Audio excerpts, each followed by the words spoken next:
Assalamualaikum warahmatullahi wabarakatuh. Shalom, Om Swastiastu, Namo Buddhaya, salam kebajikan bagi kita semua.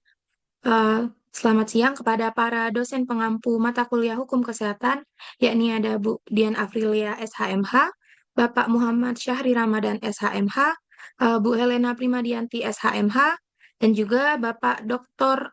Muhammad Saifuddin SHM Hum, dan juga teman-teman yang hadir pada siang hari ini. Perkenalkan, saya Tiara Samia selaku moderator dari kelompok 5 yang akan memandu jalannya presentasi kita pada kali ini. Yang dimana kelompok 5 akan membahas materi terkait hukum kebidanan ditinjau dari Undang-Undang Nomor 17 Tahun 2023.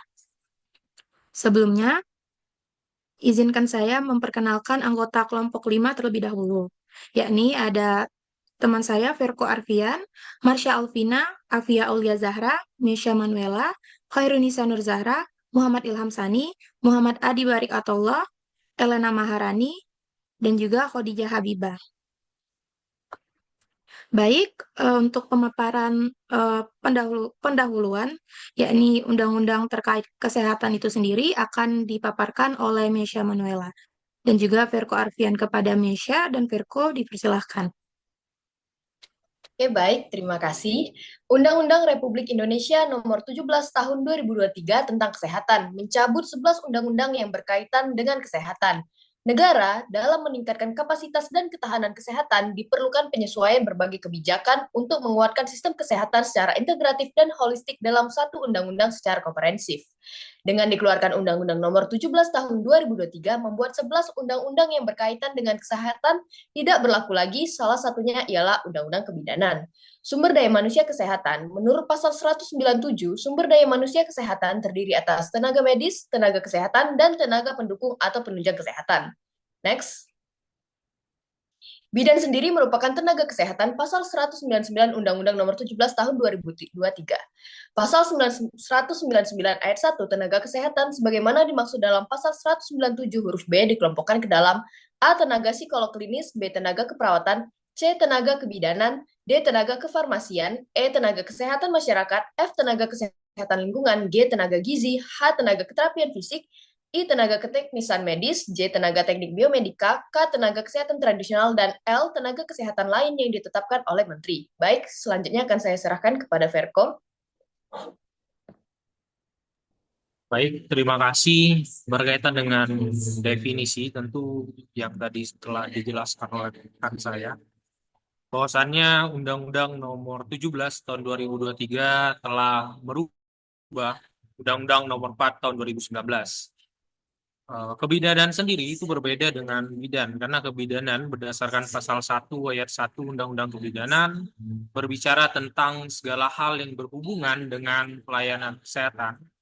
Pelayanan kebidanan yang diberikan oleh bidan kepada perempuan sebelum, selama, pada saat, dan pasca kehamilan, baik dari bayi, anak, balita, hingga ke kesehatan reproduksi perempuan dan keluarga bencana. Lalu pada pasal 1 ayat 3 Undang-Undang Kebidanan berbicara tentang bagaimana bidan digambarkan merupakan seorang perempuan yang telah menyelesaikan program pendidikan kebidanan baik di dalam maupun di luar negeri dan diakui secara sah oleh pemerintah pusat, dalam hal ini Kementerian Pendidikan Tinggi, dan telah memenuhi persyaratan untuk melakukan praktik kebidanan. Lalu pada pasal 11 ayat 1 pada pasal 1 ayat 11 dijuntukan pada pasal 1 ayat 12 Undang-Undang Kebidanan berbicara tentang bagaimana praktik kebidanan dapat dilakukan setelah bidan mempunyai surat tanda registrasi atau STR, yaitu bukti tertulis yang diberikan oleh konsul kebidanan kepada bidan yang telah diregistrasi, dan surat izin praktik bidan atau SIPB, bukti tertulis oleh pemerintah daerah, baik kabupaten maupun kota, kepada bidan berupa pendelegasian kewenangan dalam menjalankan praktik kebidanan. Lalu, jika merujuk pada pasal 1 ayat 7 Undang-Undang Kesehatan, yaitu Undang-Undang Nomor 17 Tahun 2023, yang tadi disampaikan bahwa bidan merupakan tenaga kesehatan, yang artinya tenaga kesehatan berupa setiap orang yang mengabdikan diri dalam bidang kesehatan, serta memiliki sikap profesional, pengetahuan dan keterampilan melalui pendidikan tinggi yang untuk jenis tertentu memerlukan kewenangan untuk melakukan upaya kesehatan. Selanjutnya, tentu tidak bisa kami sampaikan segala hal dalam implementasi tulisan dan pemaparan kami kali ini, maka fokus kami akan berbicara pada tiga hal. Yang pertama adalah bagaimana regulasi aturan hukum tentang kebidanan di Indonesia dan implementasinya dalam menjamin pelayanan kesehatan yang berkualitas dan berkeadilan. Lalu komparasi dari Undang-Undang Nomor 4 Tahun 2019 tentang kebidanan yang merupakan undang-undang khusus dengan Undang-Undang Nomor 17 Tahun 2023 tentang kesehatan yang merupakan undang-undang umum. Komparasi ini merupakan perbandingan baik dari perbedaan maupun persamaan, dan terakhir ditutup dengan bagaimana mekanisme penyelesaian sengketa jika terjadi pelanggaran hak pasien dalam pelayanan kesehatan. Saya kira itu, saya kembalikan ke moderator. Baik, selanjutnya terkait regulasi kebidanan di Indonesia akan dipaparkan oleh Saudari Khairunisa Nurzahra. Kepada Saudari Khairunisa, disilakan. Baik, untuk regulasi kebidanan di Indonesia, dalam hukum positif di Indonesia sebenarnya telah diatur sedemikian rupa mengenai substansi kebidanan sekaligus pelayanan kesehatan kebidanan yang berkualitas dan berkeadilan, yang diwujudkan melalui beberapa peraturan perundang-undangan. Regulasi mengenai hukum kebidanan dibuat bertujuan untuk mewujudkan tujuan negara sebagaimana terkandung dalam Amanat Pembukaan Undang-Undang Dasar Negara Republik Indonesia tahun 1945, serta sebagai implementasi dari Pancasila, yakni sila kemanusiaan yang adil dan beradab, serta sila keadilan sosial bagi seluruh rakyat Indonesia. Adapun beberapa regulasi mengenai kebidanan yang menjamin pelayanan kesehatan yang berkualitas dan berkeadilan di Indonesia diantaranya terdapat pada Undang-Undang Dasar Negara Republik Indonesia tahun 1945 di pasal 28H ayat 1 dan pasal 34 ayat 3. Terus ada di Undang-Undang Nomor 17 tahun 2023 tentang kesehatan pada pasal 199. Terus ada di Peraturan Pemerintah RI Nomor 28 tahun 2024 tentang Peraturan Pelaksanaan Undang-Undang Nomor 17 tahun 2023 tentang kesehatan. Kemudian ada di Peraturan Menteri Kesehatan Nomor 21 Tahun 2021 tentang penyelenggaraan pelayanan kesehatan masa sebelum hamil, masa hamil, persalinan, dan masa sesudah melahirkan, pelayanan kontrasepsi, dan pelayanan kesehatan seksual. Kemudian ada juga di Peraturan Menteri Kesehatan Republik Indonesia Nomor 28 Tahun 2017 tentang izin dan penyelenggaraan praktik bidan. Dan terakhir ada di Keputusan Menteri Kesehatan Republik Indonesia Nomor HK.01.07/Menkes/320/2020 tentang standar profesi bidan. Selanjutnya akan dijelaskan oleh M. Ilham Sani. Baik, terima kasih Herunisa. Pada kesempatan kali ini saya akan menjelaskan mengenai implementasi pelayanan kebidanan yang berkualitas dan berkeadilan di Indonesia. Yang dimana sebenarnya pemerintah Indonesia terus melakukan berbagai upaya dalam rangka mewujudkan pelayanan kesehatan kebidanan yang berkualitas dan juga berkeadilan bagi seluruh rakyat Indonesia, utamanya bagi ibu-ibu, anak-anak, dan juga para keluarga. Kemudian adapun pengimplementasian dalam rangka menjamin pelayanan kesehatan kebidanan yang berkualitas dan berkeadilan di Indonesia. Yang pertama dapat kita lihat yaitu dengan dibentuknya dan disahkannya peraturan perundang-undangan mengenai kebidanan, yang dimana seperti yang kita ketahui bersama bahwasanya undang-undang kesehatan kita baru saja mengalami pengkodifikasian, yang dimana yang sebelumnya mengatur tentang kebidanan adalah Undang-Undang Nomor 4 Tahun 2019 mengenai tentang kebidanan, kini telah dicabut dan diganti dengan Undang-Undang Nomor 17 Tahun 2023 tentang kesehatan. Pengkodifikasian ini sendiri menunjukkan langkah awal komitmen serius pemerintah Indonesia dalam mewujudkan pelayanan kesehatan yang lebih baik lagi dan telah disesuaikan juga dengan perkembangan masyarakat sehingga dapat diharapkan menjamin pelayanan kesehatan dalam hal ini tentunya mengenai kebidanan yang berkualitas dan berkeadilan untuk masyarakat Indonesia. Yang kedua yaitu penerapan standar kualitas bidan di Indonesia. Pemerintah Indonesia terus melakukan upaya peningkatan kualitas, keterampilan, dan juga kompetensi sumber daya manusia, terutama dalam hal kebidanan, yaitu dengan melalui pendidikan dan juga pelatihan. Selain itu juga bidan sebagai profesional diwajibkan memiliki pendidikan formal kebidanan dan telah dinyatakan lulus ujian kompetensi nasional serta memiliki surat tanda registrasi atau STR dan surat izin praktik bidan atau SIPB. Sehingga barulah dapat melaksanakan dan bertanggung jawab secara penuh terhadap profesinya sebagai bidan. Kemudian juga dalam melaksanakan tugas dan wewenangnya, bidan juga harus berpedoman dengan standar pelayanan kebidanan, kode etik dan juga etika kebidanan. Hal ini dimaksudkan agar bidan dalam menyelenggarakan pelayanan kebidanan itu dapat sesuai dengan wewenang dan tanggung jawab yang diamanatkan oleh undang-undang. Yang ketiga yaitu penyediaan fasilitas yang memadai. Pengadaan sa- Pengadaan sarana dan prasarana kesehatan yang memadai terus gencar dilakukan oleh pemerintah hingga saat ini. Ketika pandemi COVID-19 kemarin, hal ini membuka mata pemerintah sendiri yang bahwasannya peningkatan ketersediaan sarana dan prasarana itu merupakan hal yang sangat penting. Hal ini juga diatur dalam Undang-Undang Nomor 17 Tahun 2023 tentang Kesehatan yang tercantum dalam pasal 11 dan juga pasal 40. Begitupun bagi bidan yang ingin membuka praktek mandiri, eh, memiliki fasilitas yang memadai merupakan salah satu syarat untuk membuka praktik bidan mandiri ini sendiri. Oke, yang keempat yaitu pengakuan dan pemenuhan hak-hak pasien. Pemerintah dalam oh maaf, keempat itu pengakuan dan pemenuhan hak-hak pasien. Pemerintah dalam peraturan perundang-undangannya mengakui dan menjamin pemenuhan hak-hak pasien ini. Maka dari itu, seorang bidan dalam menjalankan profesinya harus bersesuaian dan memenuhi standar pelayanan kebidanan, kode etik, serta regulasi kebidanan yang berlaku.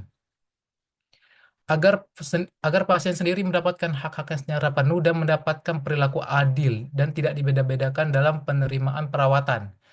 Namun apabila pemenuhan hak-hak pasien ini tidak sesuai dan bidan sendiri melakukan pelanggaran akan hal-hal tersebut, sebagaimana mestinya, maka bidan tersebut dapat dikenakan sanksi sebagaimana yang diatur lebih lanjut dalam peraturan perundang-undangan.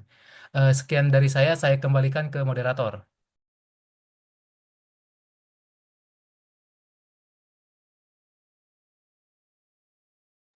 Baik, selanjutnya terkait perbedaan antara peraturan perundang-undangan tentang kesehatan dan juga peraturan perundang-undangan tentang kebidanan yang akan dipaparkan oleh Khadijah Habibah dan juga Elena Maharani. Kepada Khadijah Habibah dan Elena Maharani, disilahkan. Oke, terima kasih moderator atas kesempatannya.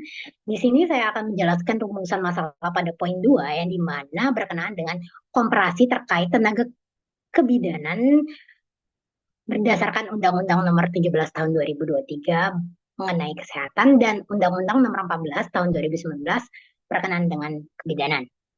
Nah, di sini saya akan membahas mengenai perbandingan atau perbedaan dari kedua pasal ini.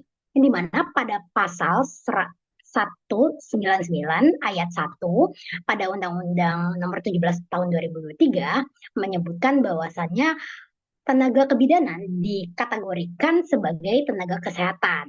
Namun pada Undang-Undang Nomor 14 Tahun 2019 tidak ada penggolongan mengenai tenaga kebidanan. Ia termasuk ke dalam tenaga kesehatan, tenaga medis, atau tenaga pendukung maupun tenaga penunjang kesehatan lainnya. Yang kedua itu masih pada pasal yang sama, yakni pasal 119 ayat 4 membahas mengenai tenaga kebidanan terdiri atas beberapa bagian. Yang pertama itu bidan vokasi. Pada bidan vokasi, ia dapat melakukan praktiknya di fasilitas pelayanan kesehatan. Namun pada bidan profesi, ia dapat melakukan praktik bidan secara mandiri maupun praktik di fasilitas pelayanan kesehatan lainnya. Nah, pada Undang-Undang Nomor 14 Tahun 2019, pendidikan kebidanan terbagi atas 3 bagian. Yang pertama ada pendidikan akademik, yang dimana terdiri atas sarjana, magister, dan juga doktor. Yang kedua ada pendidikan vokasi, dan yang ketiga ada pendidikan profesi, yang tercantum pada pasal 4. Nah, seperti yang saya jelaskan sebelumnya, pendidikan vokasi dan profesi itu yang membedakannya itu pada praktiknya. Nah, oke. Selanjutnya itu pada pasal 238 ayat 2 menyebutkan bahwa tenaga kesehatan dan tenaga medis dapat didayagunakan sebagai tenaga cadangan untuk menanggulangi kejadian luar biasa, wabah, dan juga bencana darurat. Seperti yang kita bisa lihat pada kasus COVID-19 kemarin, itu tenaga kebidanan atau tenaga kesehatan itu dialihfungsikan atau dijadikan tenaga cadangan untuk mengatasi wabah COVID-19 tersebut.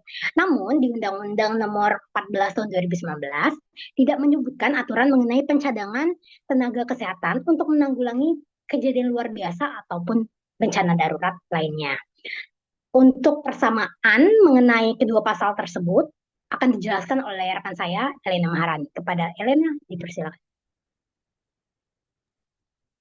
Baik, selain perbandingan akan komparasi terkait substansi kebidanan dalam UU Kesehatan dan UU Kebidanan tadi sudah dijelaskan, berikut komparasi akan persamaan mengenai substansi kebidanan dalam UU Kesehatan dan UU Kebidanan.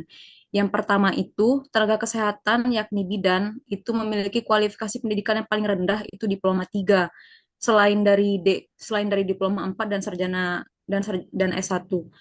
Ini tercantum dalam pasal 210 ayat 2 UU Kesehatan dan pasal 6 ayat 1 UU Kebidanan. Yang kedua, setiap tenaga medis dan tenaga kesehatan dalam hal ini bidan yang akan menjalankan praktik itu wajib memiliki STR atau surat tanda registrasi. Ini tercantum di dalam pasal 260 ayat 1 Undang-Undang Kesehatan dan tercantum dalam pasal 21 ayat 1 Undang-Undang Kebidanan. Yang ketiga, tenaga kesehatan itu yakni bidan dalam menjalankan praktik keprofesiannya itu wajib memiliki izin berupa SIP atau surat izin profesi yang tercantum di dalam pasal 25 pasal 263 ayat 1 Undang-Undang Kesehatan dan pasal 25 ayat 1 Undang-Undang Kebidanan. Jadi STR dan SIP ini merupakan dokumen wajib yang mesti dimiliki oleh bidan untuk menjalankan profesinya. Tolong next slide. Yang keempat, apapun setiap tindakan pelayanan kesehatan perseorangan yang dilakukan oleh tenaga kesehatan, yakni bidan, itu harus mendapatkan persetujuan dari pasien atau informed consent.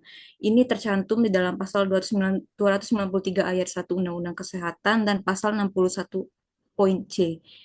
Dan yang kelima itu setiap tenaga kesehatan atau tenaga kesehatan dalam hal ini bidan itu wajib memberikan rekam medis atau medical record yang wajib diberikan kepada pasien. Nah, ini tercantum di dalam pasal 296 ayat 1 tentang Undang-Undang Kesehatan dan pasal 62 poin B Undang-Undang Kebidanan. Sekian, saya kembalikan kepada moderator. Baik, terkait cara penyelesaian sengketa praktik kebidanan melalui lembaga profesi kebidanan maupun non-profesi kebidanan akan dipaparkan oleh Marsha Alvina dan Adi Barik. Kepada Marsha dan Adi, disilakan. Oke, baik. Cara penyelesaian sengketa praktik kebidanan itu dibagi menjadi dua. Yang pertama melalui lembaga profesi kebidanan dan juga melalui lembaga non-profesi.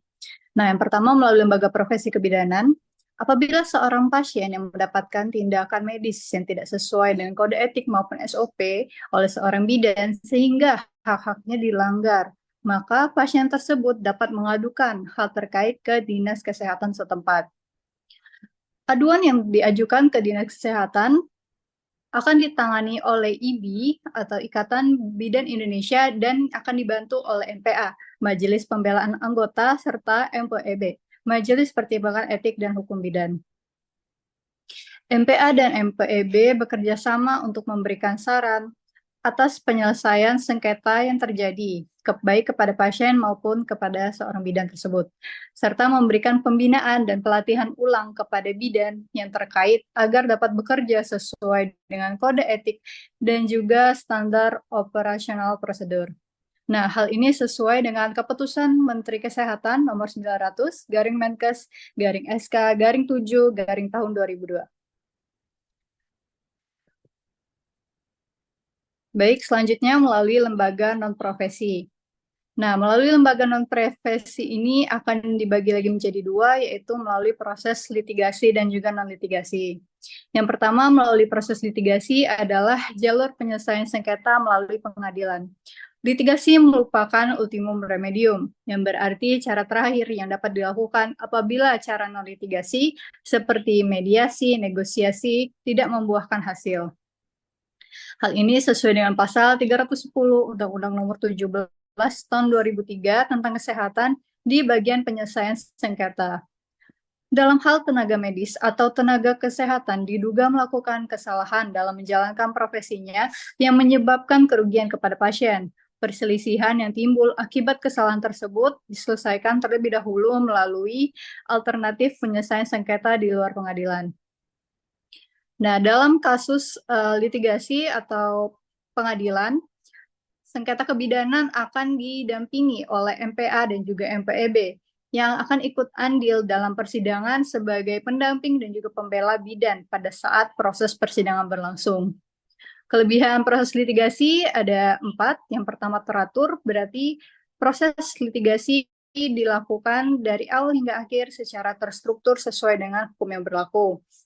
Selanjutnya memberikan kepastian hukum, yaitu hukum yang digunakan adalah hukum yang berlaku dan juga memberikan hasil yang mengikat. Dan yang terakhir penyelesaian secara terbuka. Berarti dalam persidangan dapat dihadiri oleh siapapun dan juga keputusan hakim yang akan disampaikan dapat diketahui oleh semua orang. Selanjutnya akan dijelaskan oleh MAD Barik. Oke, selain dari situ ada juga penyelesaian dengan litigasi, yang dimana terbagi menjadi 4. Pertama adalah konsultasi, merupakan suatu tindakan bersifat personal antara seorang klien dan konsultan yang akan memberikan pendapatnya kepada klien tersebut untuk memenuhi keperluannya.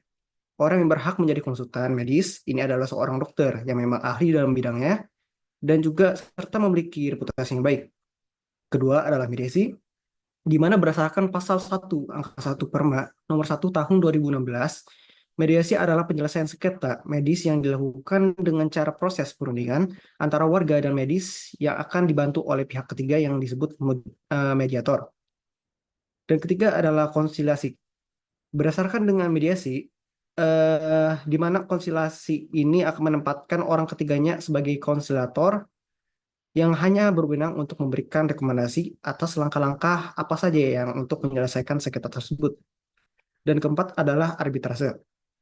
Menurut UU nomor 30 tahun 1999, arbitrase adalah suatu penyelesaian sengketa non-litigasi yang dimana hampir sama seperti pengadilan seperti pada umumnya, di mana proses ini akan diambil alih oleh seorang arbiter dan para pihak akan nantinya memberikan pembuktian kepada mereka sehingga dapat dikeluarkannya hasil putusan oleh seorang arbiter yang akan mengikat kedua belah pihak tersebut.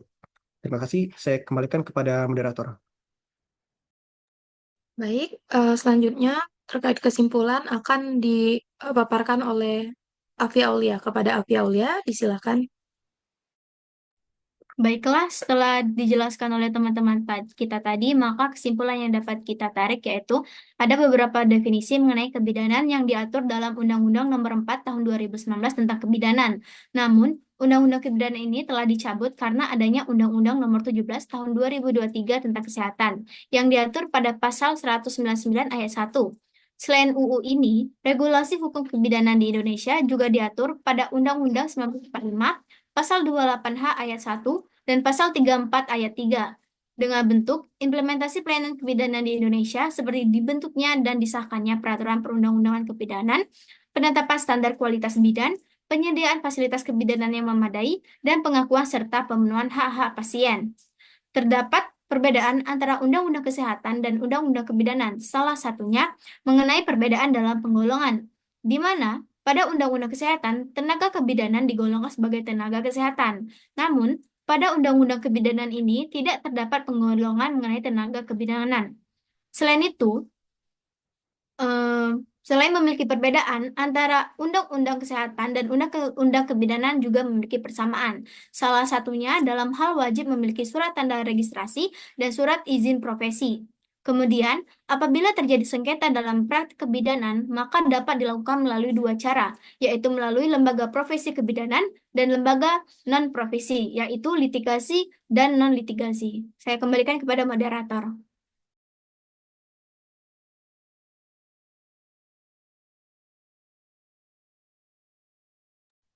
Baik, sebelum selesainya presentasi dari kami, maka saya akan memaparkan saran-saran yang dapat kami berikan terkait pengoptimalan pelaksanaan Undang-Undang Nomor 17 Tahun 2023 tentang kesehatan, yang dimana pada langkah-langkah strategis dibutuhkan keterlibatan berbagai pihak, seperti pemerintah yang harus memastikan bahwa Undang-Undang Nomor 4 Tahun 2019 tentang kebidanan dimasukkan secara menyeluruh ke dalam undang-undang baru ini, terutama yang berkaitan dengan standar profesi, kewajiban administratif seperti STR, serta hak dan kewajiban bidan dan pasien. Selain itu, peningkatan kualitas dan standar pelayanan kebidanan harus menjadi prioritas melalui pelatihan berkelanjutan bagi bidan serta penyediaan infrastruktur dan fasilitas yang diperlukan untuk bidang tersebut. Kemudian, kerjasama yang kuat antara lembaga profesi dan non-profesi diperlukan untuk menangani sengketa secara adil dan transparan melalui pendekatan litigasi maupun non-litigasi. Selain itu, sangat penting untuk menyebarkan informasi tentang perubahan regulasi ini agar semua orang, termasuk tenaga kesehatan dan masyarakat, dapat memahami hak dan kewajiban mereka serta mekanisme hukum kebidanan yang berlaku. Dengan langkah-langkah ini, diharapkan bahwa hukum kebidanan di Indonesia dapat diterapkan dengan baik dan dapat memberikan perlindungan hukum yang jelas bagi semua orang. Sekian dari kelompok kami. Mohon maaf apabila ada kesalahan kata. Wassalamualaikum warahmatullahi wabarakatuh.